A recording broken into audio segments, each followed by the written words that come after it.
My name is Jamison Steeve. I'm the Executive Director of the Institute for Competitiveness and Prosperity.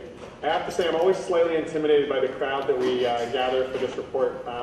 Unlike many of our other audiences, you folks actually come and start feverishly reading the document, which makes me very nervous for the questions that will come later. You are a rather prepared and literate audience, so thank you for coming again this morning. Before I begin, I want to thank a couple people, as is my wont. Number one, I want to thank all the people who welcomed you in this morning. Not only were they the doormen and the bouncers for today's event, but they are our research staff, and without them, there would be no report. So I want to thank them and all of their efforts. Yes, thank you. Secondly, I want to thank the folks at Hambly Woolley. Hambly Woolley helped put our reports together. I will selfishly say I think they're best in class. They look great, and it's always important to make sure as you have meaty information that it is digestible and pretty along the way. Thirdly, she's not able to join us today, but Diane Nellis is an unsung hero at ICP. Diane is our editor. I'll steal from Stuart McLean and say our long-suffering editor. She has been our editor since day one at ICP, and she has announced her retirement to us. So this will be the last report she works on. And lastly, you'll see in the report, we recently lost our research director, Marco Andrade, and this was the last report he worked on, so I wanted to make sure I said a special thank you to him. We're taking a bit of a different tack than our report this year, as those of you who are feverishly reading it will tell. The definition of insanity is consistently doing the same thing and expecting a different result. So for 13 years, we had the opening of our report really looked at the cascading effects of GDP and where amongst our peer jurisdictions. And while we do that to a certain extent, we try to take more of a prospective look in this year's report, looking ahead. Every year we would talk about the results of our research, and invariably Ontario would finish somewhere between 14th and 15th out of our 16 peer jurisdictions. And we would say it again the next year, and we would say it again the next year, and we would remain 14th or 15th. So we're trying to shake it up a little bit. Also, and I saw him in the audience as well, we would be welcoming a new chair, Tiff Macklin, who holds some office here in the school, I believe, in the Dean's office. He'll be taking over the role as the chair of our board in the new year as we constitute a new advisory board and a new research agenda. We've taken on some of the language that's being used. Often I see some familiar faces who are involved in the public policy space here in Ontario. If there are overused words in the public policy space right now, innovation would probably be number one. Disruption is probably a close second. As we joked, if we'd entitled this Disruptive Innovations, we would have captured the entire zeitgeist of the public policy debate. But we wanted to try to take on some of that language and see what we saw within the Ontario economy, and we've tackled a couple of those here today. And we wanted to breathe new life into the productivity conversation. So the roadmap for the presentation today. Number one, we do usually start off with our, the food is great, sometimes the mood of our reports is not always great. As someone joked on the way in, you've chosen the black cover again, it must be an interesting report. Ontario's economic stance has not improved. We take a look at, we've added 3 new peer jurisdictions. For those of you who aren't familiar with our work, we think one of the great value adds now, having this being our 14th annual report, we traditionally stack Ontario up against peer jurisdictions. In the past, that has included 14 American jurisdictions and Quebec. This year we've added 3 new ones, Alberta and British Columbia, as well as the state of Washington, because they have, their economic profile has changed and shifted into a place where they can be compared to us. You'll also see some breadcrumbs for future research in this report. I have to say the state of Washington is a place that we're really interested in. It has grown by leaps and bounds, and how they are performing on a productivity basis, both from a manufacturing basis as well as a service producing state, is really interesting from a labor and a wages perspective, some 1.5 times greater than Ontario, and they've rocketed up our chart that you'll see later on. Secondly, we looked at 2 disruptions. So we took as usual, we took a definitional approach. I'm a recovering teacher and lawyer, so words and definitions matter to me. So we took a look at what disruptions were sharp, dramatic changes to our economy, and we took a look at 2 of them. Number one is oil shocks. Often in the media, the front page news will be what's happening to the price of oil and what is the impact on Ontario's economy. So we did a bit of a deep dive into what happens when an oil shock happens to Ontario. Thirdly, innovative technologies. As I said, we kept innovative and disruption apart. but we did take a look at some of the technologies that are emerging. And I do want to give a nod to our friends and funders at the Ministry of Economic Development. This is something that's keeping them up at night, clearly, and as you've heard Ed Clark, for those of you who are interested in that process as well, traveling around the province, the future of innovation is definitely something that's on top of his mind as he's advising the Premier and the government on where they might go economically. And lastly, we talk about where we might go from a recommendations perspective. There are many reports that point out problems. We've actually tried to generate some of the solutions.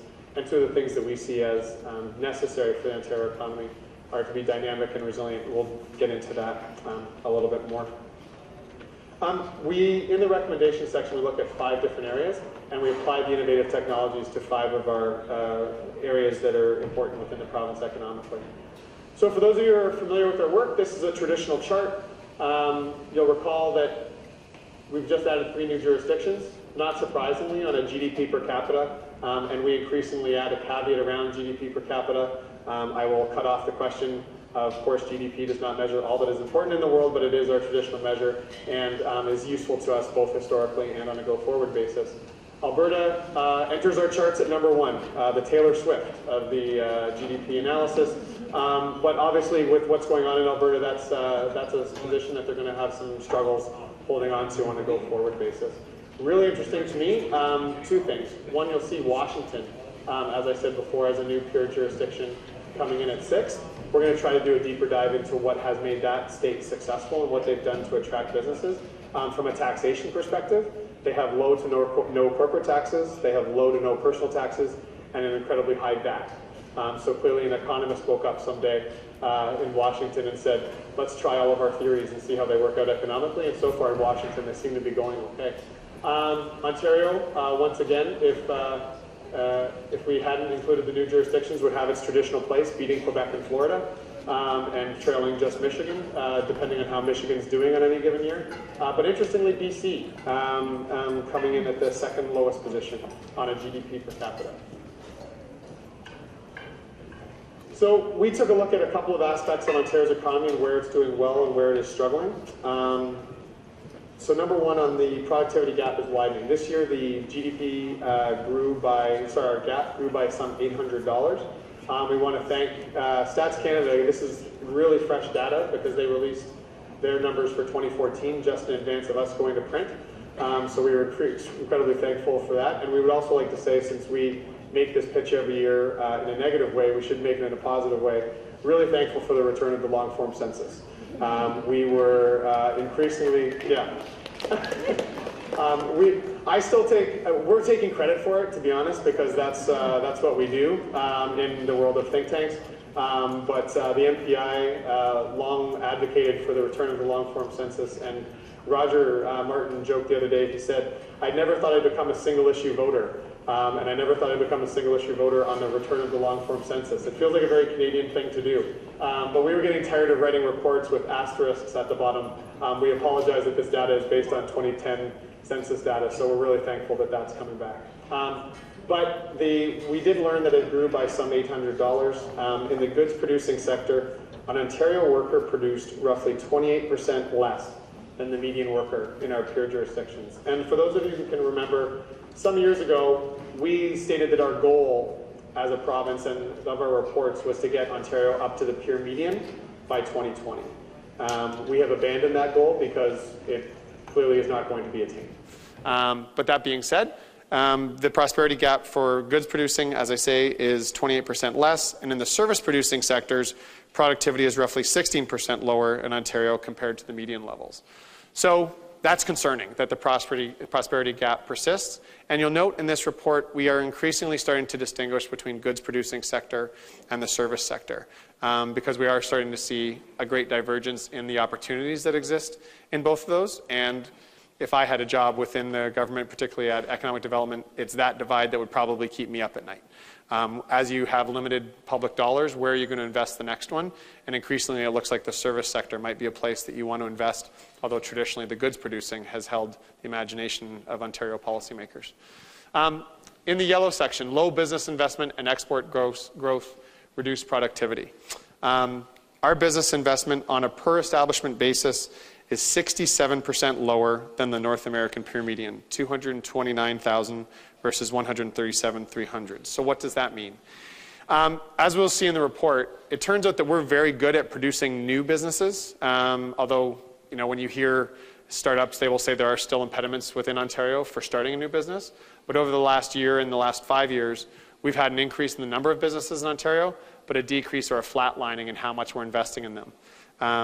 Our per establishment investment includes categories around IP, machinery and equipment, and building and expenses. Building and engineered buildings. I apologize. Lastly, Ontario has a competitive advantage in the service sectors. And this is where, as I was saying before, we might have a competitive advantage. Our service sector on a labor market perspective actually has an advantage over those other jurisdictions in our peer jurisdictions. We also see this as an area that could be interesting as we start to put a price on carbon. If there's a price on carbon in the near future, and obviously only our federation would come up with multiple ways to price carbon within about a 30-day period, but there we go. Our service sector is incredibly low from a carbon intensity perspective, which once again encourages the province and encourages policymakers to think about it as a place to go. Our labor costs in the goods producing sector remain high compared to our peer jurisdictions, once again trying to push us away from that area into the service sector. So turning to oil prices, one of the reasons we decided to go here was because of the media attention that's often drawn to the oil prices. And if you look at the traditional three-legged stool of what made Ontario a successful economy, some would argue it was a buyer to the south, a low dollar, and cheap energy prices. Increasingly, for two reasons. The shocking part of this stat, obviously, is the drop from 2014 to 2015. I think the number, let me check, a 66% decline from January of 2014 to 2015. So we wanted to take a look at what was the impact of this on the Ontario economy. So for two reasons, the impact is actually on the decline. So number one, this is as a percentage of spend, so input costs in each of these industries. So not surprisingly, where you're going to see the highest impact of the price of oil is on goods producing sectors, namely transportation, manufacturing, construction, and as you go down. So there's two things happening. One, you could argue that the price of energy and the price of oil is driving people to these new sectors, particularly in the service sector, but there's also a paradigm shift happening in the economy. So on the overall, spoiler alert for those of you who hadn't made it all the way through the report, oil shocks actually don't have a significant impact on the Ontario economy as much as they used to. As we shift towards that service-based economy, which is increasingly less energy and oil intensive, it's having a positive impact on who we are as a province. In general, the goods producing sectors are more dependent on them, and the oil dependence varies on jurisdiction, and it's likely reflecting differences in a region's industrial composition and available technology. So what does that mean for us? There's an inconsistent relationship between the oil prices and the GDP. We're not seeing a direct correlation when one goes up, one's going down, or vice versa. And also, as I said, Ontario is increasingly providing services, not just producing goods. And there's no trend between the oil prices and our labor market. This finding might be due to the fact that service sectors are relatively less dependent on oil, and the industrial shift may also be driving those results. Between 2002 and 2014, the GDP share of Ontario's professional sector grew by 28%. There's a famous line from Bill Davis that I like to quote upon his retirement, and they said, "What is the one gift you'd like to give Ontario that you weren't able to give her?" And he said, "I wish that we would be able to find oil at the bottom of Hudson Bay. But until such time, we're going to have to rely on our people." And I think increasingly, when you look at this chart, that's what we're doing. Increasingly, as we move to service-based industries and what is increasingly called the knowledge-based economy, yet again another term that seems to be thrown around in public policy terms without anyone ever actually defining it fully, it's going to be more and more important places like this, places like our secondary schools and our elementary schools, where we're going to have to try to find ways to produce our best good, which is our people. So what does this all mean? The economic impact of oil prices depends on how reliant an economy is on oil, obviously, and we may not be as influenced by fluctuating oil prices as traditionally presumed. Our labor force is more diversified than our peer jurisdictions, which we hope we can use to our advantage. and changes in GDP share and employment may be related to broader changes in the province's economy, namely a shift to a service-based economy. Our provincial labor market program should equip workers with the necessary and adequate knowledge and skills as we transition from one economy to the next. So on the first disruption, it turns out that we're actually going to benefit from it. We think we will, as those who are continuing to base their economy on goods producing and the price of oil, their economy linked to the price of oil, we think we have an advantage. Moving on to the innovative technologies. So we took a look at a couple of these and how they applied to various sectors. So these were the 4 we chose. I will cut off the question. We did not choose all. We tried to tackle some that we thought were important and some that we were hearing in the public policy dialogue. So the mobile internet, the Internet of Things, a great book, How to Fly a Horse, for those of you who haven't had a chance to take a look at it. It was a speaker who came through the school who coined the term the Internet of Things. Highly recommended. Big data and cloud computing. All of these are fundamentally changing the way that we capture, store, share data, as well as the instruments that we're using along the way.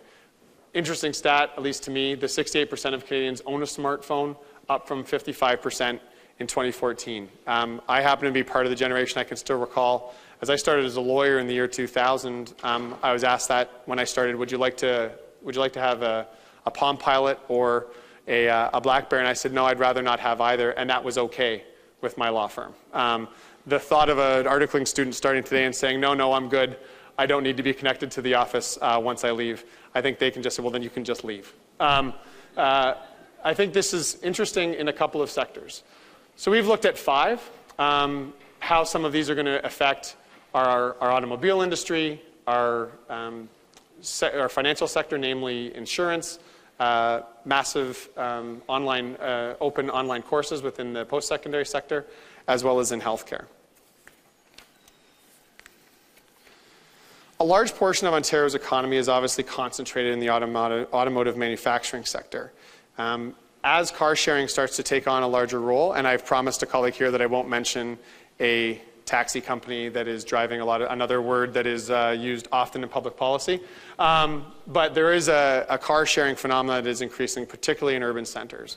As people start to use the collaborative economy or the sharing economy, particularly for cars, obviously it reduces demand.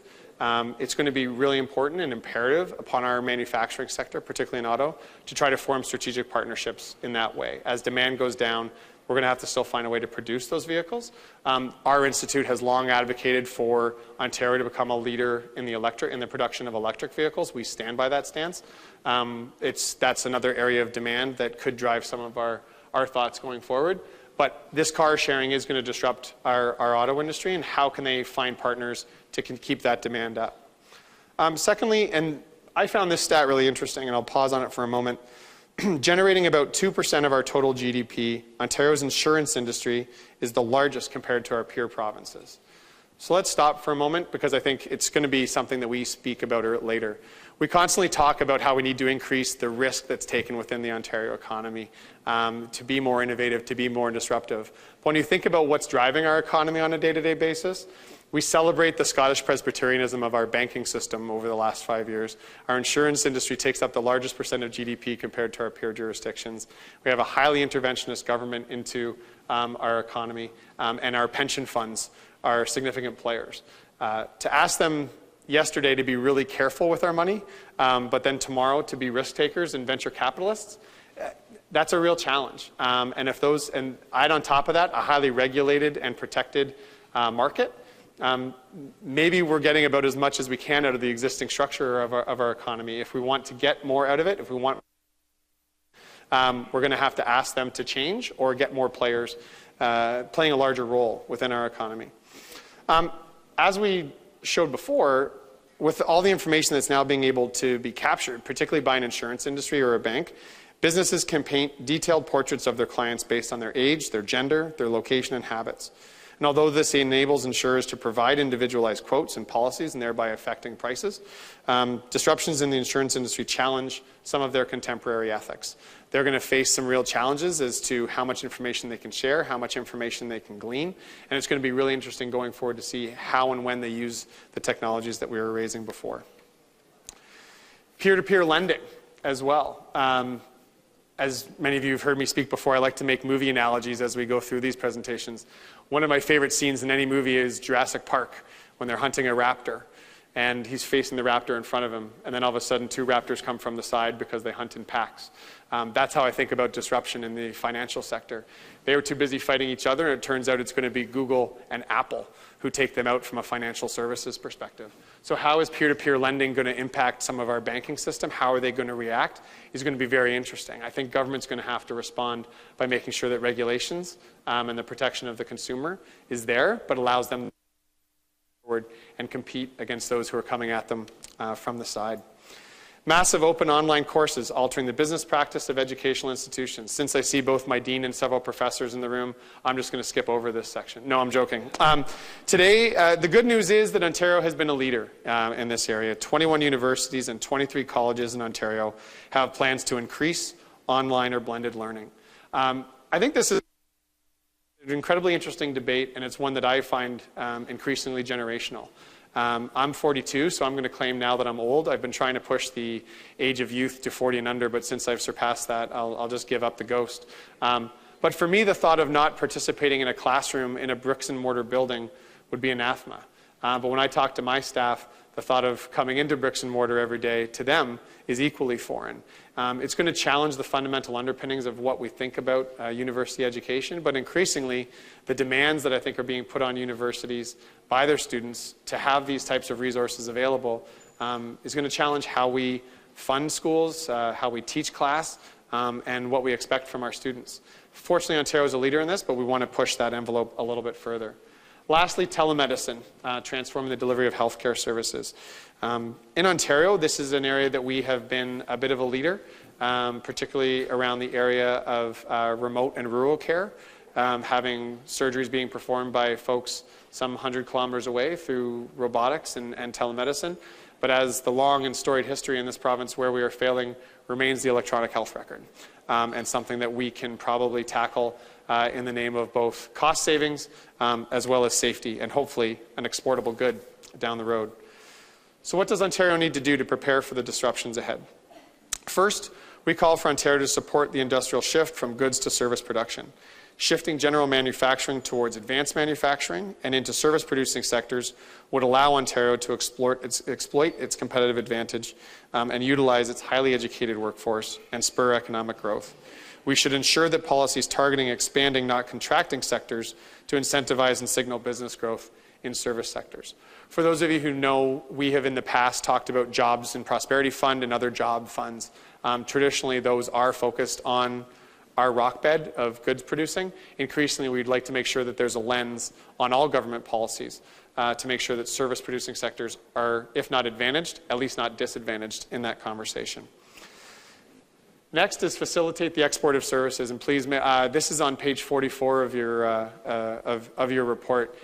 For those of you who don't know me, I had an edict when we came here.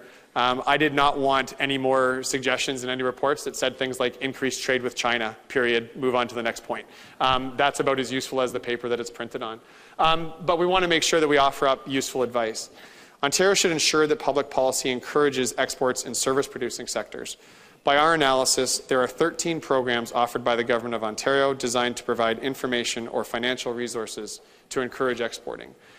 We would argue that the government needs to review those 13 programs to make sure that it is also encouraging the export of services, not just the goods in manufacturing, number one.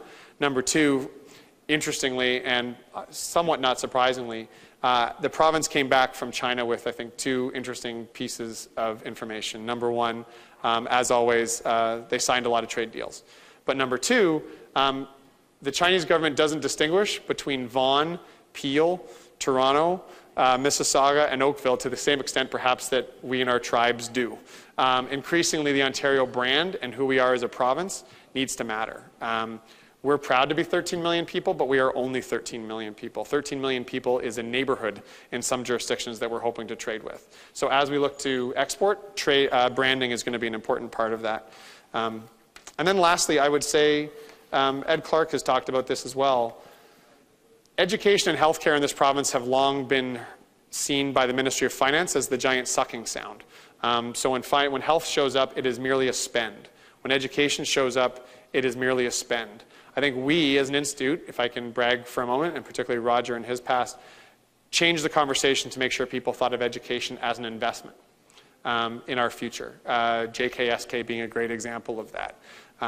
Increasingly, we have to think about the services that are generated by our education sector and our healthcare sector as possible exportable goods. If we are incredibly proud of our public healthcare system, what can the rest of the world learn from it, and how can we economically benefit from that? I'm not talking about medical tourism. I think that's a bit of a red herring. I'm talking more about, we're very good at building hospitals. How can we help the world build their hospitals? We're very good at training doctors. How can we help the rest of the world train their doctors? We're very good at running our healthcare system. How can we train the rest of the world to go there? Next, we talk about encouraging cross-industry collaboration with the private sector. I had the pleasure of sitting on a growth steering committee for the Minister of Agriculture. And it turns out that of the 6,400 family farms in this country, about 4,000 of them exist here in Ontario. We're really good as a province of connecting academics with our private sector, our government with our private sector. We are terrible at connecting our private sector with our private sector. Increasingly, we have to find new ways to allow, particularly if we're going to continue to focus on being a small business economy, which is something we would argue against. But if we're going to continue to be a small business economy, we have to make sure they're all speaking with each other to increase their exports, to increase their innovation. There are some, let me get the number right, I think it's north of 20 programs that are there to foster cross-industry collaboration between academics as well as government. We would call for an increase of programs to exist for private sector collaboration, as well as call on chambers of commerce and boards of trade to play a greater role. There's a really interesting model that we've spoken about before out of Alberta called Go Productivity, a grassroots organization that's trying to facilitate that in Alberta.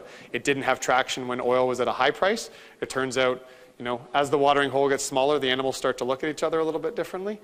So increasingly, they're starting to find new ways to collaborate and increase their productivity. Ensure education and labor market policies are appropriate and effective. A little bit of a self-advertisement here. 65% of today's grade schoolers will work in a job that does not yet exist. Yet we have an education system that is increasingly or traditionally focused on rote learning, teaching to the test, those types of elements. Here at Rotman, we started a program some time ago called I Think, trying to teach students more integrative thinking and entrepreneurial thinking. If part of the role of education is to create the labor force of the future, we have to make sure that we have an education system that is trying to do that, not only at the post-secondary level, but at the elementary and the secondary level. As well, politically, the pressure on governments on labor market programs is to get people back to work and get people a job. Increasingly, we think the role of those programs should shift, giving people skills, flexibility, the dynamism, and the resilience that we were speaking of before, as well as giving a shout out to our previous report, as we have job programs and funds that attract companies to this province, don't just create a job, create opportunities for the workers who get those jobs. As we've learned, a lot of those companies have fancy feet, and they can come here for a couple of years and then pick up sticks and move to another jurisdiction. Here's hoping that some of those dollars are invested in the people that are left behind when those companies choose to move on. Lastly, the innovative technologies, modernizing public health. As I said before, the electronic medical records remains, I think, one of the key areas for the province to focus on, that it would allow physicians and hospitals and clinics to seamlessly access a patient's medical history. In Ontario, we should encourage the use of those innovative technologies, not only for the improvement of healthcare here at home, but also as a possible exportable good. I can see by the clock at the back, I went over by 1 minute. I always promise to allow 30 minutes for questions, so I've cut off one of your scintillating and scathing questions, so let's hope it's one I wasn't able to answer. But with that, thank you for attending today, and I'm happy to take your questions.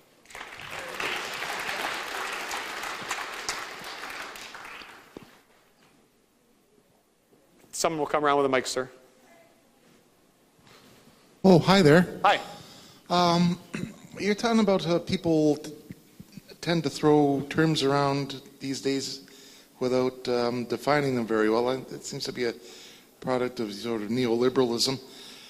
I especially am interested in how you define productivity exactly.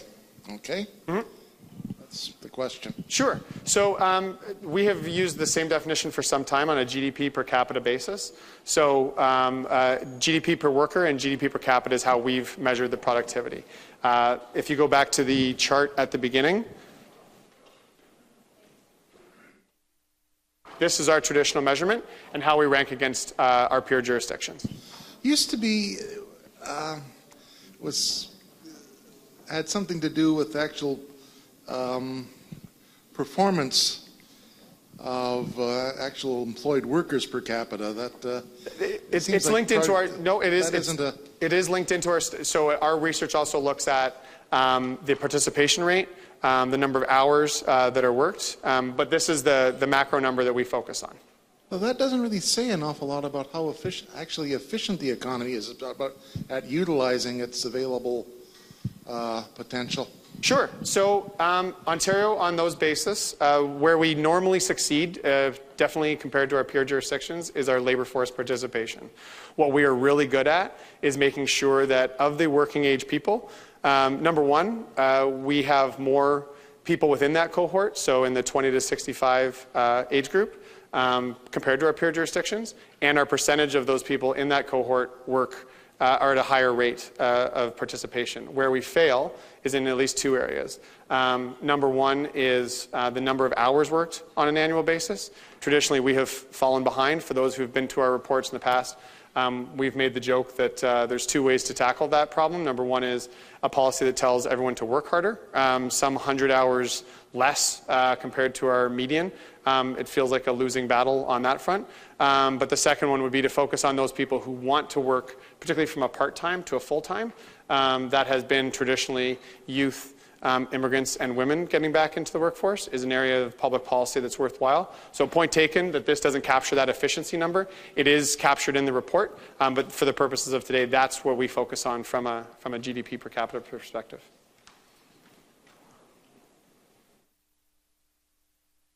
Next. Got one here and one here. Ready for me? I love the phrase think tank. How do we turn it into a do tank? How do you get anybody to do any of this stuff? So first of all, I'm from a town called St. Catharines, and my friends still don't quite know what I do for a living. But their main contribution this summer on a camping trip was to change the name of our place from a think tank to a pontificage.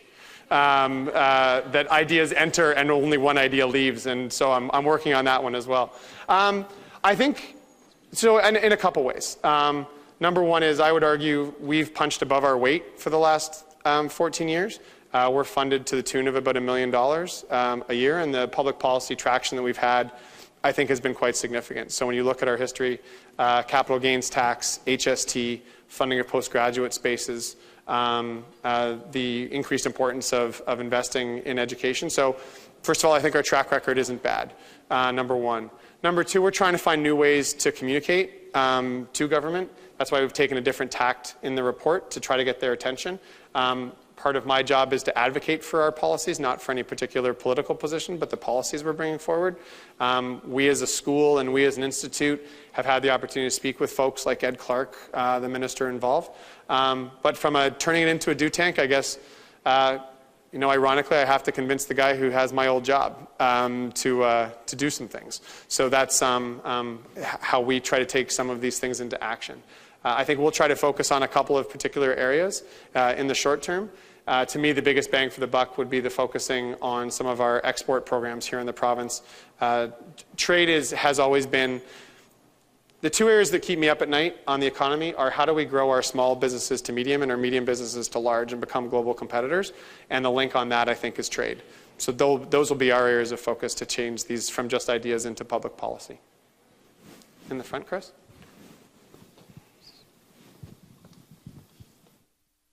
Hi,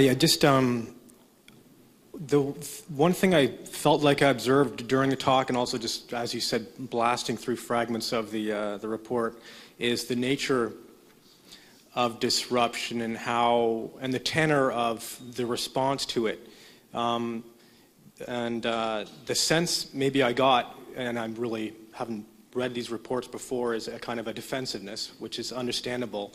And I quickly flicked to what is disruption. And there's a quote here. It says, "In the age of disruption, enabling firm growth is essential in order to insulate Ontario's firms from disruption."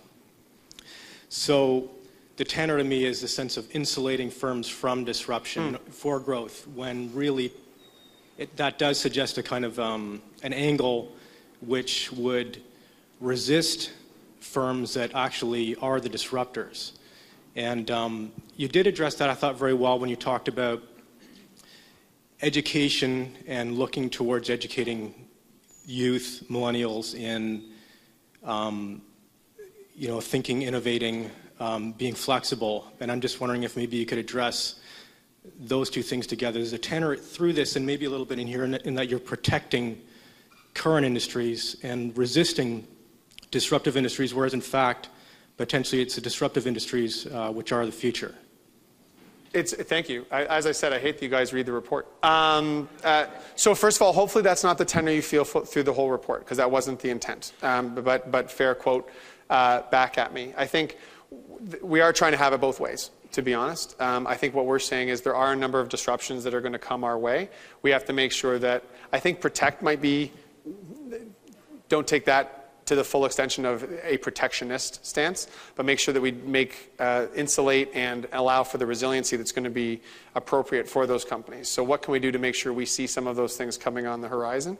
I guess part of our thinking on the positive side of that is some of the growth is going to come from those disruptions. And there's a recognition that not all boats are going to make it to the other side of the ocean when those disruptions come. And I think having an honest conversation about that going forward in our economy is going to be essential, not only from our elected leaders, but from our think tanks and our do tanks.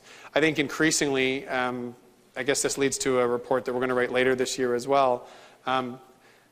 If government recognizes that disruptive economies and disruptive players into the marketplace are going to be necessary for our economic growth, we have to do a better job of welcoming them. And our public policy dialogue in the province overall, but particularly economically, is far more one of setting up regulation and barriers to market access rather than allowing them in and then seeing how we can properly regulate them and police them on a go-forward basis.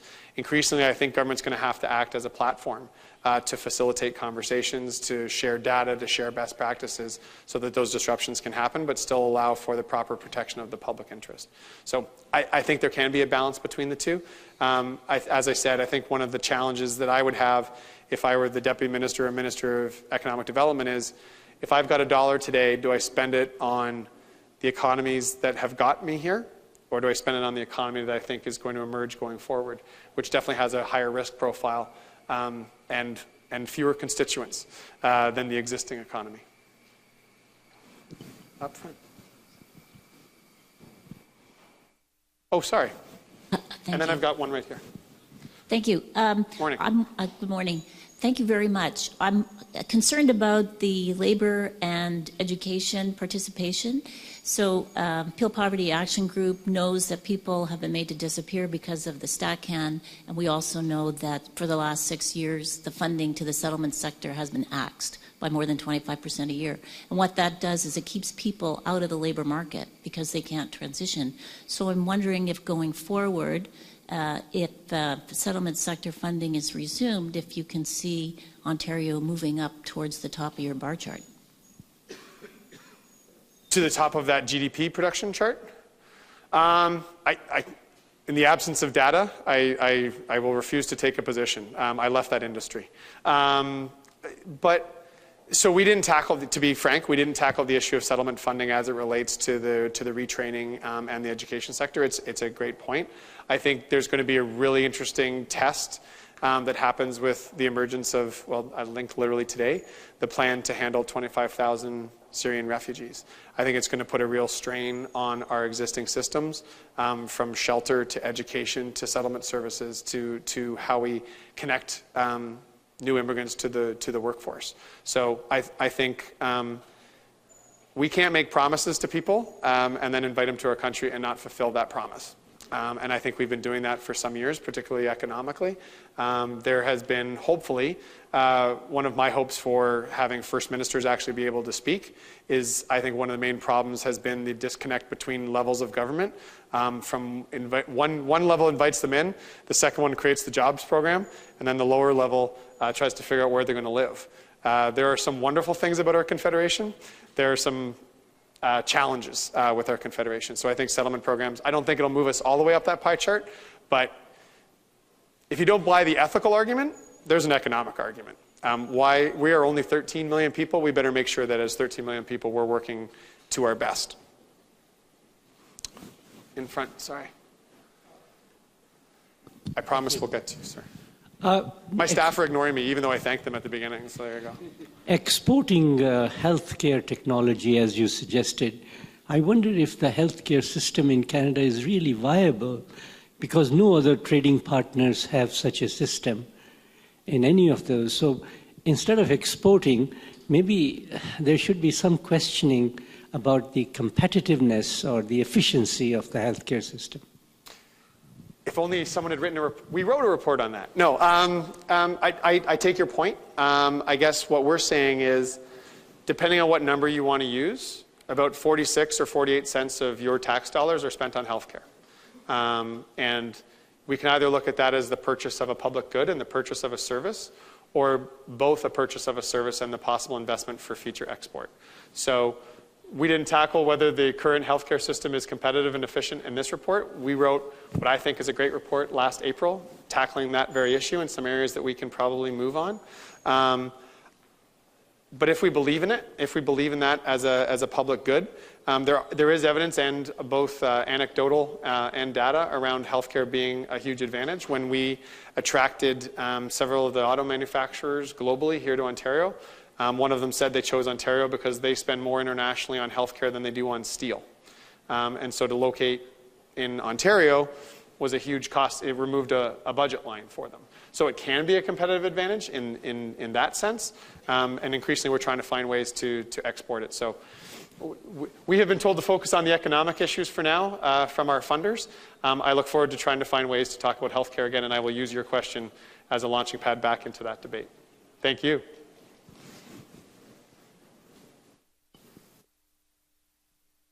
You mentioned that the skills of our workers are going to be a key competitive advantage going forward. Is there good data available to compare the skills of our workers and the growth of the skills of our workers to our competitive jurisdictions? Decent, but I think where our analysis going forward is going to be is on more direct comparisons. I think if there's been a flaw in our research, it's been at the macro level. We look at peer jurisdictions overall. That's why I'm really interested in Washington. The other one that's really interesting to us would be Illinois. As I said, I think at a speech the other day, not only do we play Chicago in movies, economic comparisons are actually quite direct. They have Chicago, we have Toronto. They have a strong university sector, we have a strong university sector. As you peel out from Chicago, there's a rural and urban, there's an urban area, then a rural. So overall, I think there's some data, but not as comprehensive as we would like. Got a bunch now. Why don't we start in the front and move back? You'll be relieved to know I didn't read your report yet. Oh, good. But it's easier to hold an opinion having not read it, so don't worry.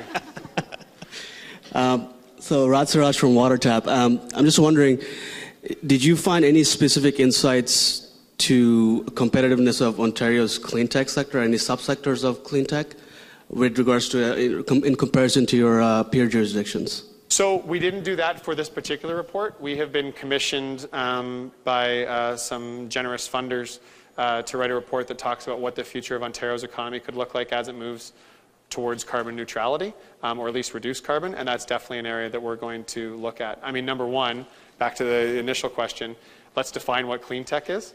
If there's an area that's tried to attract investment in this province in the last 10 years in ways perhaps sometimes that are not always directly on point on clean tech, it's probably that sector. We think there's an advantage. There's often stats thrown around that we have the fastest growing clean tech sector in the country in Ontario. We want to dig into that, but that report's coming out in February. So I can do my movie voice and give you a preview of it, but we're working on it. Yeah, just skip this one then. That one's going to be the one you're looking for. Next. In doing the research for this report, did you look at all at the potential impact of the Trans-Pacific Partnership, either to increase export opportunities or as a negative side for undermining the automotive sector? So, unfortunately, our print run times didn't allow us to include the TPP as a direct analysis for this paper. We are trying to determine, it's a necessary part of our research going forward. Obviously, it's going to have, whether it's a positive or a negative effect, I'll let you know. Our staff are currently in heated, geeked out debates as to whether it is. As Chris starts to smile, he is a proponent of one position, and as our new chair emerges, I'm sure that he will have a position on TPP as well. So we look forward to having a position on it. As of yet, we do not. Oh, it's good. There you go. That's our position.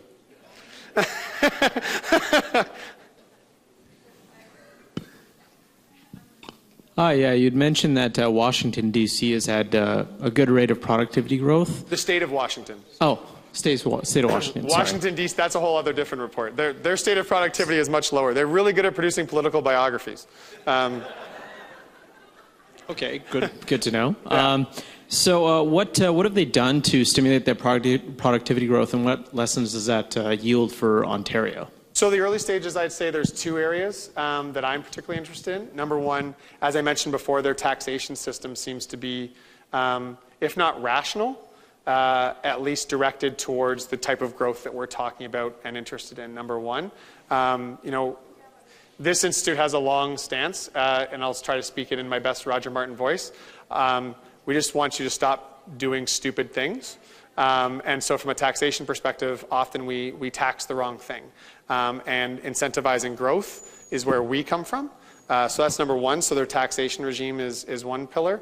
The second is their ability to attract the next economy. Washington seems unique in pulling in healthcare, information industries, technology industries, as well as even some of the service industries, Nike being a great example up in that neck of the woods as well, where even what the goods they're producing seem to have a longer tail and a brighter future. So those are the two areas that seem to be of most interest in looking at Washington.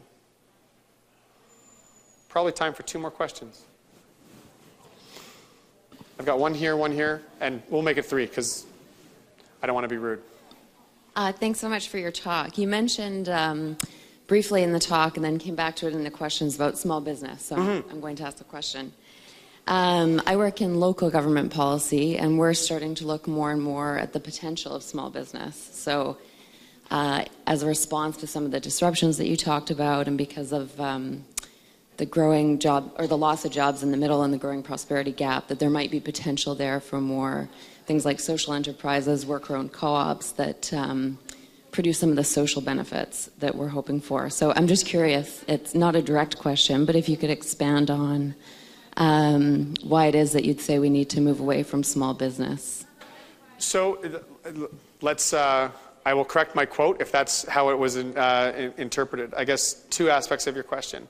Number one, I'm not encouraging a move away from small business. I'm encouraging the growth thereof. I think what we have seen in our studies in the past is that we actually have about the same rate of small businesses as many of our peer jurisdictions. Where we fail is growing the giant businesses. And those businesses are the ones that have a disproportionate effect on IT investment, innovation investment, investing in their workers, as opposed to at the small business level where there's not as much investment in those areas. So I feel like this is in part an advertisement for all of our reports coming forward. We have a scaling up paper coming out in January talking about how businesses and what are the impediments to our businesses moving forward. One of them that we've picked on in the past, we either have the second or third lowest tax rate on our small businesses. So we incentivize our businesses to stay small. Increasingly, there's data that shows our businesses grow to the point of that taxation rate, and instead of jumping over that wall and starting to export to new regions or going across the border, they start another small business. That's great for the number of enterprises stat that we have. It's not great for the level of investment that we have in our companies. To your social entrepreneur question, I think it's a really ripe area for us to tackle. I think both, I'm a convert, I guess, in a couple ways. Number one, I think when you have the pleasure of working in a building like this and you talk to MBA students, it's where their energy and heart increasingly lies, and that's, I think, a wonderful thing. You know, it is an area that they want to grow, and it's an area that they want to feel good about. I think that's a wonderful generational shift, number one. Number two, increasingly, it's where a lot of capital investment seems to be going. A lot of the risk capital is going into social entrepreneurialism, and I think it can solve some of our larger problems that perhaps government and private sector haven't been able to cure as of yet. And an advertisement, Roger Martin's latest book is on social entrepreneurialism, and we're doing our launch here on December 2nd, so come on out. There is no subject that we don't have an opinion on, basically, and probably a book. Two more. Hi. Morning. Morning. I was wondering if you could talk a little bit more about the labor force and the disruptions that are coming to that. With increasing productivity, as we're able to produce more and more with fewer and fewer people, what is going to happen to all those people? And you said during your talk that they will have jobs that we haven't even thought of yet. But if, you know, artificial intelligence and machine learning and robotics and all of those things continue to expand the way that they are, I think there's very exciting things that will happen, but I do worry about what are people going to do? Like, we're not going to need them anymore. So that's one part. And then the other part of the question is, you know, increasingly today we're already seeing more and more people precariously employed, as they say, you know, part-time shift work. So there's a whole, I think there was a report recently that in Toronto it's 50% of people are precariously employed rather than in traditional jobs. So there's this whole shift happening in the nature of the labor force itself. So I'm just wondering if you've done studies on that and analysis as to where that's heading, and I'm curious to know about that. So I'm going to, sorry, old habits die hard from law. I have 3 points to your answer, to your question. Number one, so we wrote the report you cited. So we wrote a report on precarious employment, particularly around the service economy here in Toronto. So I'll speak to that part of the question first. I think there's a series of public policies that have been chosen that have helped create some of that precarious employment between temporary foreign worker program, minimum wage program, and what's happening with internships. The majority of people who are in that precarious employment are the very people that we want to make sure, back to the initial question, are participating in the labor force. They are newly minted Canadians. They are typically female and they are typically young. So increasingly, I think we're going to have to shift our labor laws. When you look at the Employment Standards Act is built upon a 40-hour work week and an employer that you're probably going to have for most of your life.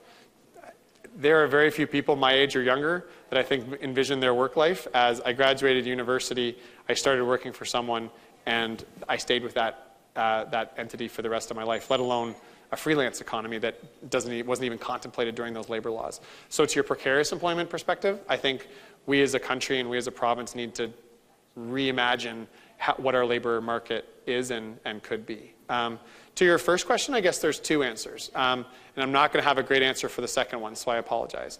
So on the first one, there's two cohorts that you mentioned in your question. The first one is that 65% of grade school kids that are going to have a job that we have yet even to imagine. I have a great amount of hope for them. One in particular, who's currently 5 and at senior kindergarten that I dropped off, his plan is to build the robots. Literally. He heard me complaining the other day, as I joked up front, at what point does the announcement at the TTC expect longer than normal travel times actually become my normal travel time? Will said, don't worry, Daddy, I'm going to build a robot to fix the subway. So that is currently the best plan I have to fix the TTC is my 5-year-old robotics project. But I do think we can come up with public policies and plans to help that cohort of people, the youth of today, have those jobs of tomorrow. The people I truly worry about are the 45 to 55-year-old who's either in an industry that is no longer going to exist in this province or has a skill set that is no longer required. And I guess that's where I go back to the retraining programs. Rather than trying to find that person the next job, we have to find some way to use the skills that they have to move into that new economy. I'm not sure that everyone's going to get to the other side of the river, to use my analogy from before. I think moving to an advanced manufacturing, clean tech offers up some hope. If we can build some of the tools, tool and die, some of the machinery that's required within our automotive sector, feels like it's transferable to some of the clean sector. Not all of it, but it might be one area that we can transition. But it's a real struggle. And it's really easy for us to sit at the corner of Harvard and St. George and talk about that. Go to New Liskeard, Ontario. Go to North Bay, Ontario. Go to rural Ontario. And when the Heinz plant closes down in southwestern Ontario or the timber mill closes in northern Ontario, it's really hard to say we should have a retraining program to keep teaching new computer skills. It's a tough, you got bills to pay and mouths to feed. So it's a challenge. And I think it's one we need to tackle perhaps more head on than just with rhetoric. Last question in the front. Hi, thank you for the presentation. I was wondering what would be the impact of aging population on people are already employed in the service industry. I understand a lot of these experts we have are going to retire in the next 10 years or so, and a lot of millennials might not be experts in their domains to fill those shoes. And have we exhausted on all options on adding value in the manufacturing for a country that has so much natural resources and a century of manufacturing expertise? Like, are we giving up on it? So I think to the first question, so first part of the question, I think we've actually done a fairly good job of capturing some of the information, the knowledge from that aging demographic. I also see it as a real opportunity. We aren't the only jurisdiction facing what's often referred to, I hate the word, but the silver tsunami. 2011 was when the baby boomers started to quote-unquote age out, turned 65. Although God bless the baby boomers, only you guys would change the retirement age right before you hit it. So I think they are continuing to be active within the labor force. But tackling that opportunity, refunctioning and repurposing our communities to make sure that we can meet their needs, coming up with the healthcare and the technologies that are going to service them, feels like an economic opportunity as well. So firstly. Secondly, I think we are maxing out on our expertise as it relates to the manufacturing sector, where there might be some advantage. Since we aren't blessed with some of the natural resources that they are out west and out east, you know, I guess the same speech that I have about maximizing our 13 million people, double down on what it means for the 36 million people in this country. We have to find ways to make our economy interconnected so that we can compete on that global scale, and that doesn't necessarily always just mean physical infrastructure like a pipeline or a railroad. There's other ways for us to talk. Carbon pricing, I think, offers a really unique opportunity for us all to figure out if that's going to be our value add as a country, and we're going to price carbon out west and we're off coal in Ontario. What are the economic opportunities there, and how can we build an industry across the country that can service that? But with that, thank you so much for coming once again to our report, and I wish you a great day. Thank you.